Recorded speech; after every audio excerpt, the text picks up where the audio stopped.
Durant més de 2 anys, un ampli col·lectiu de joves d'Igualada ha transformat unes instal·lacions totalment abandonades per la propietat, el Bisbat de Vic, en un espai de transformació i solidaritat. Ha substituït les rates i la degradació pel treball en xarxa i l'autogestió, obrint-lo a entitats i inquietuds ciutadanes. L'Espai pels Somnis, doncs, ha sigut fidel al propi motiu de constitució del casal, que, recordem, amb aportacions econòmiques particulars de veïnes de la ciutat, fou construït per donar aixopluc a les nostres joves, per tal de realitzar una oferta de lleure i oci que, paral·lelament, els ajudés a formar-se integralment. El desallotjament previst per al proper dia 27 pot significar la fi d'aquest objectiu i la seva substitució per objectius menys nobles i més especulatius per part de l'actual propietat.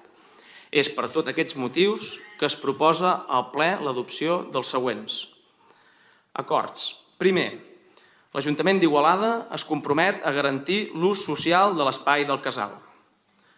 Segon, l'Ajuntament d'Igualada es compromet a no facilitar mitjançant cap mecanisme regulador del planejament cap requalificació que permeti un canvi de qualificació ni de clau urbanística de l'espai, impedint específicament el seu ús residencial, que pugui comportar un canvi en l'ús social de l'equipament.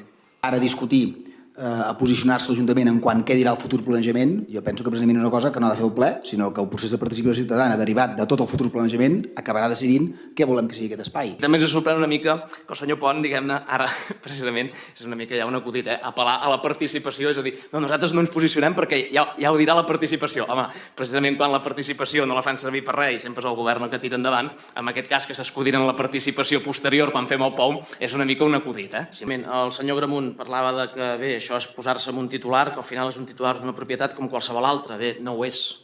No ho és. El Bisbat de Vic té moltes propietats en aquesta ciutat que si fos un particular com un altre, per exemple, què sé jo, potser pagaria IBI, per exemple. No ho sé.